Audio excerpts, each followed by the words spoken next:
요나서 3장 8절에서 10절까지 말씀 함께 우리가 이 아침에 잠시 보면서 하나님께 힘써 부르짖으라 라는 이제 말씀으로 잠시 함께 보도록 하시겠습니다. 사람이 이제 살면서 힘써 이제 부르짖는 경우들이 그렇게 많지는 않은 것 같아요. 뭐 큰 소리 칠 때는 있겠죠. 그런 이제 차원의 이제 부르짖는 것을 말하는 것이 아니고 일전에 이제 그 일본에서 이제 쓰나미가 이제 밀려올 때 이런 이제 일화가 있습니다. 엄마하고 자식이 같이 손을 잡고 가는데 쓰나미 확 이제 밀려옵니다. 그런데 이 엄마가 그의 손을 이제 놓쳐버리고 만 겁니다. 아이가 순식간에 쓰나미에 그 밀려가지고 떠내려가는 겁니다. 그때 엄마가 그 아이 이름을 부르짖는 겁니다. 누구누구야 이놈아 하면서 크게 이제 목이 쉬도록 절규하듯이 이제 부르짖는 거. 사실은 이제 부르짖는다라는 성경적 의미는 바로 그런 이제 의미를 말하는 겁니다. 우리가 그냥 한번 크게 한번 소리 질러 볼까? 크게 소리 질러서 기도해 볼까? 그런 게 아니라 가슴에서 이제 그 터져 나오는 생사가 오고 가는 그런 상황 속에서 살려달라, 구원해 주시라, 도와주시라, 용서해 주시라 이렇게 이제 부르짖는 것. 이제 그 부르짖음을 바로 성경에서는 부르짖는다라는 뜻에서 사용합니다. 성경에서 우리가 부르짖어 기도하라 할 때 대표적인 말씀이 예레미야서 33장 3절의 말씀이죠. 너는 내게 부르짖으라 내가 내게 응답하겠고 이렇게 이제 그 말씀하잖아요. 그러니까 여기서 부르짖는다 우리 속에 그 있는 모든 것들을 끄집어낸다라는 이제 말씀이 되겠습니다. 그런 이제 말씀으로 우리가 외칠 때에 하나님께서 그런 이제 절규하는 기도에 대해서 들으시고 응답하신다. 이런 이제 말씀이 되겠습니다. 그래서 이제 부르짖는다라는 말을 이제 찾아보면은 영어에서는 cry out이라 이런 단어를 쓰는데 이 cry out이라는 단어가 5장 6부를 다 이제 틀어가지고 쏟아내는 그런 말을 말하는 겁니다. 예수님께서 겟세마네 동산에서 기도하셨습니다. 어떻게 기도하셨습니까? 땀이 피가 될 정도로 그렇게 이제 기도하셨다. 자, 오늘 이 지금 니느웨 성의 사람들이 사람이 되었든지 짐승이 되었든지 8절에 보니까 굵은 베옷을 입었다. 그리고 어떻게 하라 했습니까? 힘써 하나님께 부르짖을 것이요. 니느웨 사람들이 모두 다 어떻게 했습니까? 힘써 부르짖었다는 겁니다. 자, 그런 이제 모습을 하나님께서 보셨다라는 겁니다. 그런 모습을 하나님께서 보시고 저렇게 절규하듯이 기도하는 것을 보니까 저들이 돌아선 것이 맞구나. 저들의 생각이 바뀌고 저들의 행하는 것이 바뀌었구나. 그러면은 내가 저들에게 내리리라고 했던 재앙을 내리지 아니하겠다. 하나님께서 그 기도를 보시고 뜻을 돌이켰다. 이렇게 말씀을 하고 있습니다. 10절에 보십시오. 하나님이 그들이 행한 것, 곧 그가 그 악한 길에서 돌이켜 떠난 것을 보셨다 했습니다. 지금 그들이 뭐 했습니까? 그들이 한 것은 굵은 베옷을 입고 힘써 부르짖어 기도했던 것. 그 행위를 하나님께서 보시고 저들이 악한 길에서 돌아선 것이 맞구나. 결과적으로 하나님께서 그 모습을 보시고 재앙을 내리지 아니하셨다. 자, 그런데 여기서 이런 질문을 할 수가 있어요. 이런 생각을 할 수가 있어요. 니느웨 사람들 입장에서는 이제 결과적으로 재앙이 안 내렸잖아요. 그죠? 요나는 재앙이 내린다 했잖아요. 결과적으로는 재앙이 안 내리고 요나의 입장에서는 조금 입장이 곤란해질 수 있습니다. 자기가 선포한 대로 자기가 말한 대로 뭔가 나타나야 되는데 니느웨 사람들 입장에서는 그게 재앙이 되었던 간에 어쨌거나 말한 대로 어떻게 결과가 나와야 면이 서잖아요. 그런데 재앙이 안 내린단 말이에요. 요나 입장에서는 조금 당혹스러울 수 있을 뿐만이 아니라 니느웨 사람들 입장에서는 이렇게 생각할 수 있습니다. 우리가 요나에게 속은 것이 아닐까? 요나에게 속은 것이 아닐까? 우리가 요나의 말을 듣고 굵은 베옷을 입고 금식하고 부르짖어 기도했는데, 그런데 가만히 보니까 재앙커녕 뭐 달라지는 게 아무것도 없단 말이에요. 그렇다고 한다면 이거 당초 우리가 요나의 말에 놀아난 것 아닐까? 재앙이 안 내리는데 요나가 재앙을 내린다 해가지고 우리가 이렇게 호들갑을 뜨는 것은 아닐까? 이렇게 생각할 수 있단 말이죠. 사람은 그렇거든요.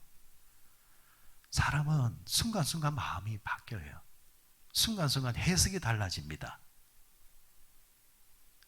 자, 이렇게 생각할 수 있는데, 그러나 성경의 전체적인 이제 맥은 니느웨 사람들은 결코 그렇게 생각하지 아니했다. 하나님께서 재앙을 내리지 아니하실까라는 그 말 자체가 뭐냐니까 이미 재앙은 시작된 겁니다. 하나님께서 마음을 먹으신 겁니다. 시작되어졌는데 하나님께서 어떻게 하셨다는 거예요? 그 재앙을 다시금 거두가셨다는 거죠. 그래서 여러분, 사람에게 있어서 큰 복이 무슨 복이냐니까 하나님의 말씀이 들리고 믿어지는 것이 그게 복입니다. 같은 말씀이라도 그 말씀을 그대로 듣고 그대로 믿는 사람이 있고, 자기 해석이 들어가는 사람이 있고, 자기 상황의 논리에 맞춰서 들을 건 듣고 안 들을 건 안 듣는 사람들이 있습니다. 그거는 잘못된 거예요. 그거는 신앙생활을 하는 것이 아니라 자기 생활을 하는 사람, 자기 생활. 그리스도인들의 최고의 복은 하나님께서 말씀하실 때에 그 말씀이 믿어지는 것. 창세기 19장에 보면은 소돔과 고모라에 재앙이 임했다 했습니다. 재앙. 그죠? 재앙이 임했습니다. 재앙이 임했을 때 유황불이 쏟아지고, 그랬을 때 하나님께서 아브라함의 기도를 들으시고 롯을 이제 구원을 하시려고 어떻게 하셨어요? 롯에게 팁을 줬잖아요. 소돔과 고모라가 멸망한다. 그러니까 롯이 어떻게 합니까? 부인과 딸들에게 이야기를 하지요. 딸들이 이미 어떻게 해요? 시집갈 남자들이 있지만은 그 말을 안 듣습니다. 지금 세상이 어느 시대인데, 그 당시 소돔과 고모라는 나름대로 그 사회에서는, 세상에서는 문명 사회였거든요. 그러니까 오늘로 말하면은 지금 세상이 어느 시대인데 그딴 식의 말을 한단 말이냐, 얼토당토 하는 말하지 마 하면서 그 사위들이 비웃었다 했거든요. 오늘과 똑같습니다. 똑같아. 자, 그런데 거기에 아내가 그 이야기를 듣기는 들었어요. 듣기는 듣습니다. 그런데 긴가민가 하는 거예요. 하나님 주신 경고가 뭡니까? 나올 때에 어떻게 하라 했습니까? 돌아보지 마라. 뒤돌아보지 마라. 앞만 보고 나와라. 그랬는데 이 부인은 긴가민가 하니까 돌아보지 마라 해도 돌아본단 말입니다. 듣기는 들었지만은 안 믿어지는 거예요. 남편이 나가자 하니까 어쩔 수 없이 나왔지만은 설마 유황불이 떨어진단 말이냐? 지금 시대가 어느 시대인데 하면서 뒤돌아보았을 때 어떻게 됩니까? 소금 기둥이 되었더라. 그래 여러분, 듣는 것도 중요해요. 그런데 잘 들어야 돼요. 잘 듣는단 말이 뭐냐 하니까 분석하는 게 아닙니다. 제가 늘 말씀드리지만은 사람의 알량한 지식과 한계를 가지고 분석하려고 드는 거 그만큼 어리석은 게 없어요. 사람이 잘나면 얼마나 잘났습니까? 배우면 얼마나 배웠습니까? 그런데 그것을 가지고 자신의 한계성을 가지고 무소부재하신 하나님에 대해서 논한다? 그만큼 어리석은 게 없어요. 그래서 하나님 우리에게 뭘 주신 겁니까? 성경을 주셨잖아요. 성경은, 말씀은 우리가 재단할 수도 없고 거기에 대해서 이의를 달 수도 없는 겁니다. 그래서 가장 큰 복이 뭐냐? 하나님이 주신 말씀을 믿을 수 있는 것. 그 믿음이. 그래서 최고의 복은 믿음의 복이라는 겁니다. 믿음의 복. 하나님의 말씀을 믿을 수 있는 사람. 자, 똑같은 멸망의 이야기죠. 노아는 어떻게 했습니까? 그 말씀을 믿었죠. 저는 노아의 믿음이 얼마나 대단하느냐 하면은 그 배를 지을 때, 만들 때의 시간이 자그마치 100년이 넘었다 했거든요.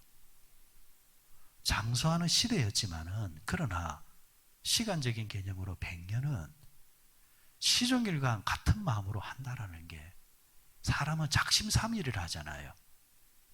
그런데 100년 동안 가족들이 이야기하고, 그리고 또 밖에 사람들이 이야기하고, 그런 말도 안 되는 짓거리 하지 마라 라는 이야기를 해도 노아는 하나님께서 말씀하신 그 한 말씀을 믿고 끝까지 순종했을 때에 그와 그의 처자식들이 다 복을 받잖아요. 그래서 노아의 복은 무슨 복입니까? 믿음의 복. 믿음의 복이라는 겁니다. 믿음의 복. 아브라함이 어떻게 했습니까? 너는 친척 본토 아비 집을 떠나 내가 내게 지시할 땅으로 가라.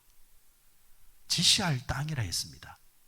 다시 말해서 야, 대연동으로 가라. 야, 양산으로 가라. 이렇게 말씀해 준 게 아닙니다. 아브라함은 자기가 가는 땅이 어떤 땅인지 모르는 상태였습니다. 한 번도 가보지 못한 미지의 땅입니다. 무슨 일이 일어날는지 예측 불가능 시대고, 그리고 부족 사회에서는 자기 부족의 영역을 넘어서게 되어지면은 생명을 담보로 하면서 나가야 하는 겁니다. 그런데 하나님께서 너는 나를 믿고 본토 친척 아비 집을 떠나 내가 너에게 지시할 땅으로 가라. 지시할 땅이라 했습니다. 미래형이 미래형. 하나님께서 그때그때마다 말씀해 주겠다라는 겁니다. 그런데 아브라함은 그 말씀 부여잡고 간단 말이에요. 아브라함의 복이 무슨 복입니까? 믿음의 복입니다. 똑같은 말씀을 주셔도 그 말이 믿어지는 것. 믿어지는 것. 반대로 그러면은 믿음의 사람들에게서 가장 저주가 뭡니까? 안 믿어지는 거예요. 안 믿어지는 거예요. 그렇게 말씀을 전하고 그렇게 말씀을 들려줘도 안 달라지는 사람이 있어요. 자기 신념대로 사는 사람이 있어요. 누구 손해예요? 자기 손해예요. 그래서 저는 여러분 믿음의 세계에서 저는 그렇게 생각합니다. 안 믿어지면은 그것은 하나님 손해가 아니라 자기 손해다. 그건 자기 손해예요. 하나님이 믿음의 복을 주시려 하더라도 믿음을 가져야, 믿음을 받아야, 믿음의 그릇을 준비해야 거기다가 하나님이 복을 넣어주실 건데, 본인이 안 믿는데 그러면 뭐예요? 그는 본인 손해인 거예요. 그런데 믿어지면은, 믿으려고 하면은 그거 누구 복이에요? 하나님 복이 아니라 자기 복이에요. 자기 복. 그래서 옛날에 우리 한국 교인들은 할렐루야도 많이 크게 외쳤고 아멘도 크게 외쳤지만은 가장 크게 외쳤던 말이 뭡니까? 믿습니다. 믿습니다 이랬잖아요. 그죠? 믿습니다. 그게 믿음의 복을 말하는 겁니다. 내가 믿으면 믿으려고 할수록 그 믿음의 복은 내게 주어지는 겁니다. 니느웨 도성 사람들이 하나님의 복음을 처음 들었지만, 그런데 그 경고를 다 믿을 때에 저주가 내려오다가 그 저주가 사라져 버리잖아요. 아, 믿음의 복에는 이런 복이 있구나. 사람이 넘어지려고 할 때에 내가 잘 믿으면은 넘어질 때에 일어설 수가 있구나. 내가 잘 믿으려고 할 때에 다치려고 할 때에 열릴 수가 있구나. 그게 다 믿음의 복에 들어가는 겁니다. 저는 목회 생활을 하면서 이런 경우를 봅니다. 니느웨 사람들은 사실 오늘로 말하면은 초신자들이거든요. 초신자들. 처음 복음을 듣는 사람이잖아요. 성경으로 말하면은 나중된 자입니다. 나중된 자. 그런데 그 나중된 자가 쑥쑥 올라오는 경우를 봐요. 쑥쑥 올라와요. 가만히 들여다보면은 어떤 성향의 사람들이냐? 잘 믿어요. 하나님의 말씀을 잘 들어요. 그래요, 목사님, 저에 대한 말씀입니다. 그 말씀을 듣고 있으니까 꼭 내게 주시는 말씀인데 내가 눈물이 앞을 가립니다. 믿음이 쑥쑥 자라요. 그런데 어떤 경우가 또 있느냐 하니까 먼저 믿은 자예요. 똑같은 말씀인데 어떻게 해석하는 줄 압니까? 오늘 목사님 나한테 하는 말이야. 날 들으라고 하는 말이야. 여러분 한번 생각을 해보세요. 이렇게 하면서 해석을 해보세요. 전자나 후자나 생각해 보세요. 내게 하는 말이야. 내게 주시는 말이야. 여기까지는 똑같지요. 근데 받아들이는 자세가 다른 거예요. 한 사람은 받아들이는 자세를 내게 주시는 말씀, 감사함으로 받아들이는 사람이 있고, 한 사람은 그걸 뭐예요? 우리 이 지역 사람 말로 꽃같게 듣는 사람이 있고, 받아들이는 자세에 따라서 같은 말씀이지만은 한 사람은 복이 되고 한 사람은 복이 안 되는다라는 겁니다. 그러면 이 하나님의 말씀 우리가 어떻게 존중하느냐? 여러분, 하나님 말씀이잖아요. 하나님 말씀. 그러면 내게 듣기 좋은 말씀도 귀한 것이고 내가 듣기 싫은 말씀도 그 또한 귀한 말씀이에요. 귀한 말씀. 근데 인생의 결정적일 때에 나를 구원하는 말은 내게 듣기 좋은 말이 나를 구원하는 것이 아니라 그 순간은 내게 듣기 싫은 말이었지만은 옳은 말씀이 나를 구원해낸다라는 겁니다. 결정적일 때는 그렇다라는 거예요. 재앙을 내리리라. 정말 듣기 싫은 말이에요. 그런데 그 말을 우리에게 주신 말씀이라 이렇게 다 받고 왕으로부터 시작해서 고관 대작이라든지 아니면 공무원들 아니면 짐승까지 다 그 말씀을 받아서 회개했을 때에 재앙이 오다가 재앙이 물러가게 되더라. 오늘 여러분 이 한 가지만 배운 것을 기억하십시다. 여러분 우리가 하나님 말씀을 잘 받으면 잘 믿으면 분석하고 해석하고 자기 선에서 어떻게 하려고 하지 말고 내게 주신 말씀을 그대로 받고 믿고 행하려고 하면 그 자체로도 복이지만은 나를 넘어뜨리거나 내게 오는 재앙이 오다가도 소멸되어버리고